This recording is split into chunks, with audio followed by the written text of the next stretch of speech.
Calvary friends. Palm Sunday is right around the corner, and we want to share a brief tutorial on creating your own palm crosses. I'm Jennifer James, and this is my husband Tim, and we are Zooming with our friends Mike and Teresa, with Laura Girding, and with our own Mother Valerie.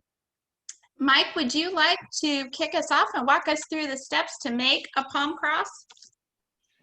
Yes, I'd be glad to.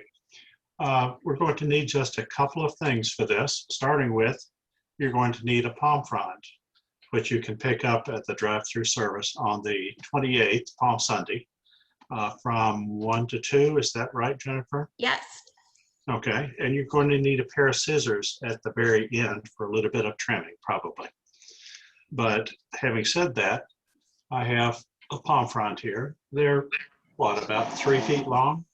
And we're going to use almost the entirety of that, maybe trim off the last inch or so. Start by noticing that the palm frond actually is folded in half. And we're going to want to separate those halves, and it pulls apart very easily, like this. And set one piece aside. It gives you a chance to do this twice if you decide you want to try it again. Start with the, I would say the large end of the palm frond in your hand. Decide how long you want the main long tall part of the cross to be. Hold your fingers something like this. I'd say that's about 6 inches down. And fold the palm frond. And having folded it and check to see that it's about what you thought it would be, pinch that fold quite firmly with your fingertips. Like that.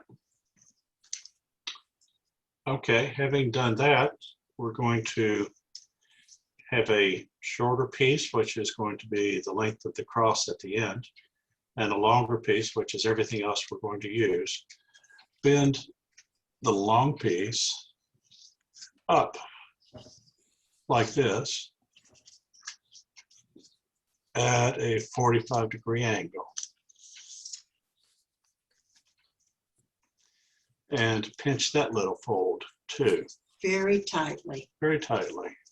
Anytime you're creating a fold, pinch that tight so that it's going to look good at the end.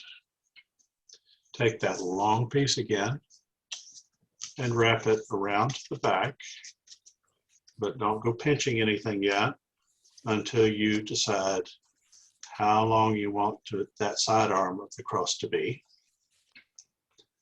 And once you do that, pinch that piece as well. Can everybody see that so far? Okay. Now, again, with the remaining long piece, fold that again. And try and make the length of the other side piece to the cross about the same length. And pinch that. Good. Okay. Now the remaining piece, we're not trimming anything off yet because we're going to use this to wrap it up and hold it together. I'm going to fold this. Straight up. Fold it over the long and the side pieces of the cross. Hey, Mike, will you raise it up a little higher for us? I can, and I'm going to wrap it around diagonally. Like you're making an X. And then on the back side, Turn it, flip it I'm over. going to turn it, pull that up, and now fold it down diagonally again There's your X. on the other side. Mhm. Can you see an X there? See? Now we've got a long little tail, and what we're going to do with that is just start sticking it underneath and feeding it through. And mine is kind of way too thin, and I just trimmed off the last inch so I can push that underneath here and pull it through.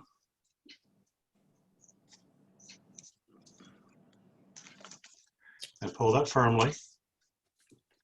This is what's going to hold the whole thing together. And turn that over one more time. I'm too busy looking at the palm cross I'm making and not at the picture, so I may not be showing all this real well at times. Jennifer's getting it. Mhm. Yeah, Turn but I it did run out of the end of my palm. I should have Okay. left more at the I ran bottom out at of the palm end. as well.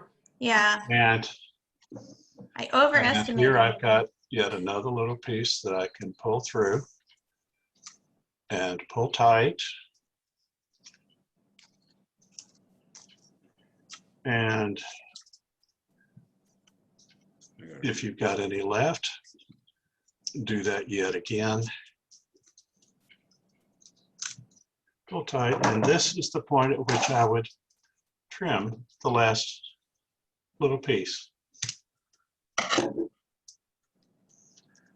And that's how you can easily make a palm cross. Excellent. We've practiced this several times today. And we're still married. You can see those. And here- and here Tim are may need several we another made. run through on I'll his. need more practicing time. These also are long lasting. Yes. And we made one last year in our Sunday school class, and it's been on our refrigerator all this past year. It Excellent. dries out and looks kind of a light cream color. And it is dry and more fragile at this point. The one we just made is very pliable, but it will dry out over time. A little tip for handling the palm fronds. I like to take a piece of paper towel, a long piece, and moisten it. Lay your paper towel, your palm fronds on top, and kind of roll them up in the damp palm and stick them in the fridge Until you're ready to till use you're them. ready. These have dried out, and it makes them a little brittle. It does. And of course, once you've folded them, they are going to dry out from here on, and they will get brittle. But to start with, you want to keep them pliable and moist until you're ready to use them to make a palm frond cross. Excellent. Well, Any in a questions? point of interest, if you don't actually have a palm, Mother Valerie accomplished the same thing with a long strip of green construction paper. Let's see Valerie's. Okay. I see. Yeah, it worked just as well. Excellent. Yes. Yeah, that's great. All right, well, that wasn't so difficult.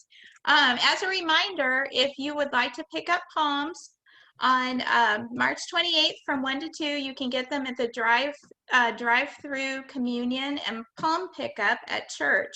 And we hope that you will pick up some and that you will try this with your friends and family at home. And we wish you a blessed Palm Sunday and Easter season. Thank you so much. Thank you. Thank you. Bye-bye. Bye.